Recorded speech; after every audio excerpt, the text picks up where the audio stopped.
Боловсролын зээлийн сангийн хөрөнгөөр суралцсан иргэдийн асуудал нэг хэсэгтээ шуугаад замхарсан. Гэвч сүүлийн өдрүүдэд улс төрчид, улсын хурлын засгийн газрын гишүүдийн авилга хэл ахуулын асуудал нийгэмд баггүй дуйлан тариад байгаатай холбогдуулан өнөөдөр боловсролын зээлийн сангийн ажлын албаны дарга асан Сийлэгма авилгатай тэмцэх газарт хандлаа.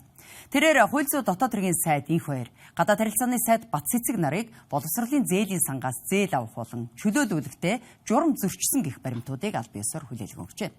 Сайд нарыг албан тушаалын байдлаа ашиглаж гэрээний үүргээ биелүүлээгүй байхдаа зээлээ тэглүүлсэн гэж үзэн эрүүгийн хариуцлага тооцоолохоор инхүү иргэнийхээ хуваар гомдол гаргаж байгаа юм байна.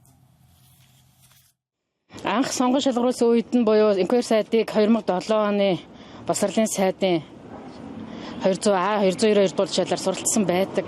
Энэ суралцах үеийн тушаалынх нь сонгон шалгаруулалтын журамдаар юугээ заасан байдаг вэ гэхээр зарласан мэргэжлэрээ бакалаврын боловсролтой байх.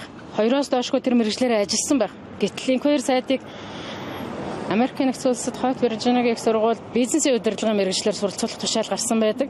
Энэ нь анхнаасаа инквайр сайдын намтраас шаарсан хуулийн чиглэлээр сургуульд суралцах боломж байсан. Тэгэхээр анхнаасаа сонгон шалгаруулалтыг зөрчсөн байна. Хоёрдугаарт нь суралцах үеийн санхүүжилтийн бол журам дээр ямар журам байсан бэ гэхээр тухайн үед 2001 оны 2 сайдын хамтарсан тушаал өгдөө. Тэр тушаалын журмын 2-ын 6 дээр бүр ингэ бичсэн байна.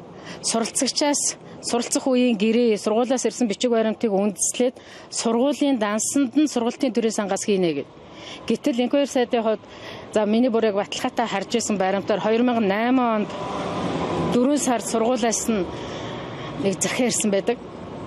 Энэ хоёр нь энэ сургууль сурдаг нүнэн тэрээр сургалтын төлбөрийн санхүүжилтээ хувийн даасандаа хүсэлтэй байна гэсэн тэрийг бид зөвшөөрч байна гэж.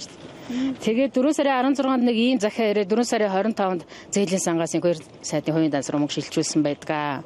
Энэ бол баримттай. Энэ харин тухайн үеийнхаа журам гэрээ хоёрын зөрчсөн байна. Яг зээл чөлөөлүүлэх үедээ буюу 2018 онд хууль зүйн дотоод хэргийн дэс сайдаар ажиллаж байсан.